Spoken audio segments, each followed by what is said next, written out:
do we define a place? Is it the physical location, the trees, the streets, the views, the structures we visit and inhabit? Is it the things we do in that place? The concerts we see, the hikes we walk, the meals we eat? Is it the people in the place and the relationships we have with them? The way that returning to high school is weird because none of the same people are there? What happens when something happens to your place, and the changes to the physical setting disorient the things that you can do and the people with whom you interact? In the wake of the flood, a lot of things changed.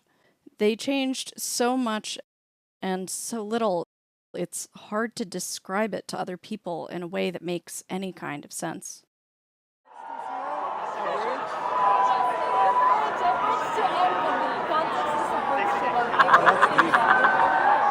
Did you catch that? She said, context is the bridge to empathy. So let's give it a shot.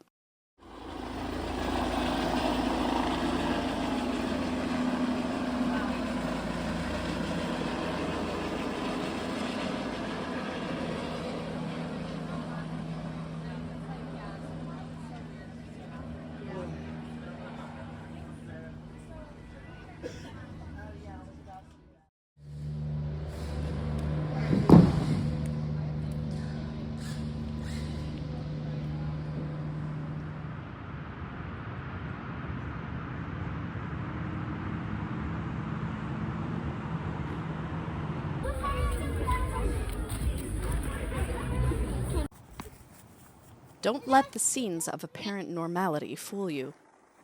Even 4 months later, things still don't make sense. Like the feeling you have being there, it doesn't matter what it looks like. Like there's like it's like that the lens that you see it through is a completely different lens. Most artists' studios were in industrial districts by the rivers. They're gone. For an artist to have lost their studio, this means they lost their materials, their tools, their office, their storage unit, their safe space to create, and their artistic archive. They have nothing to sell, and with galleries gone too, nowhere to sell it. I'm Hannah Cole. I'm an artist. Hannah's studio was also devastated by the flood. So just when I entered that studio, like just coming into this new and completely transformed, disfigured studio, like it was horrific to be in there, and I kind of wanted to get out, but I also wanted to excavate. Like, it was very contrasting feelings. Honestly, that's what it feels like to live in Asheville these days. Contrasting. You want to get out, have fun, get back to normal, but everywhere around you there are reminders, crumbs of context, pulling you back. Perhaps as a way to address this tension, Tracy Morgan Gallery opened a show last Friday featuring works affected by, inspired by, or related to the flood. The title is Post-Diluvian, which, not coincidentally, is also the title of the film you're currently watching.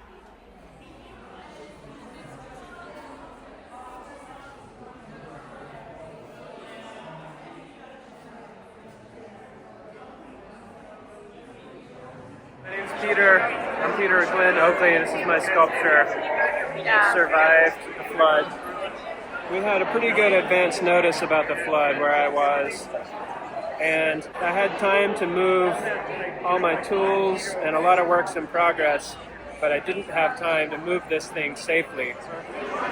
So I wrapped this sculpture in 4 plastic contractor bags, like garbage bags, and I taped each one. It was 4 layers, and then I built a plywood box around the sculpture, like on the work table, and the whole building went underwater. I had firewood stuck up in my rafters. The water, I think, was 16 feet deep.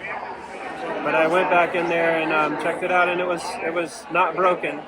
It was fine. The 3rd layer of plastic had mud on it, but when I got to the final inside layer of plastic, it was clean. Because the marble's porous, it would stain. Yeah. One of Hannah's works is also in the show. History Painting 1, 4BN, is a hyper-realistic painting of the door of Hannah's first studio in New York.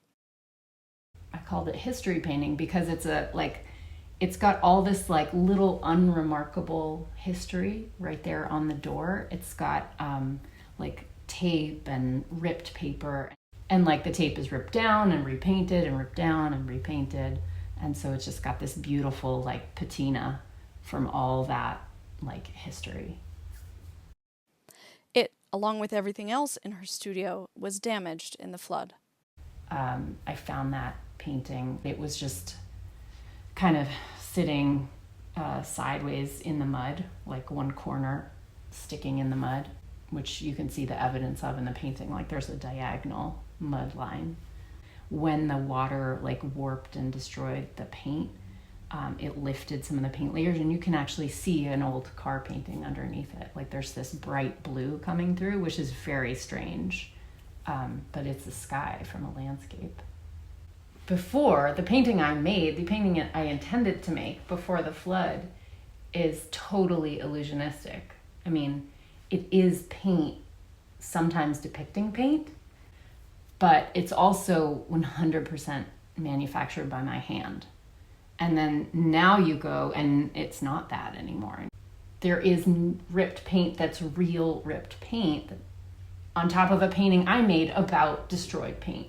I mean, so it's just like, it's funny because in a way it kind of furthers what I was already doing with that painting, like forcing you to look at something really, really hard that you wouldn't give a second thought to if you passed it on the street. I didn't think that painting was salvageable. I'm not sure we would call it salvageable at this point, but I saved it because I just love it. And now the painting is in the show. And the opening was a success. So, everything is right with the world. Right?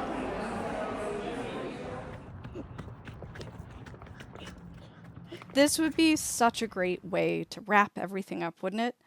Life goes on. We strengthen friendships. We have moments outside ourselves, mount exhibitions in a therapist-approved drive to process what's happened.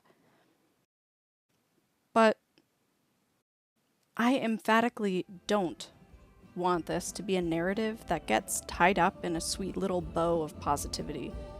I don't want to provide some kind of clear takeaway. It's too early, it's too soon. It feels like elbowing your way through the crowd to get a better view of the band, only to have a random tall person obscuring your view.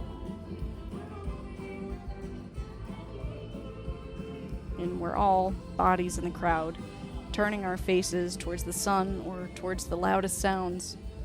Perhaps we look towards those things that point towards a composite meaning, but it's a shimmering mirage of wholeness and conceptual plenitude. I want to take something that we're familiar with visually and take it out of its context so that we can actually experience it as a visual thing instead of like, oh, that's a vacuum cleaner. When you get up close to it and you're looking at it, you're just seeing like line and shadow. And that's what I'm trying to achieve with all my work. But it is its own fascinating artifact, and I think maybe just that kind of is accepting what it is right now is maybe that's the best new life that this thing could have.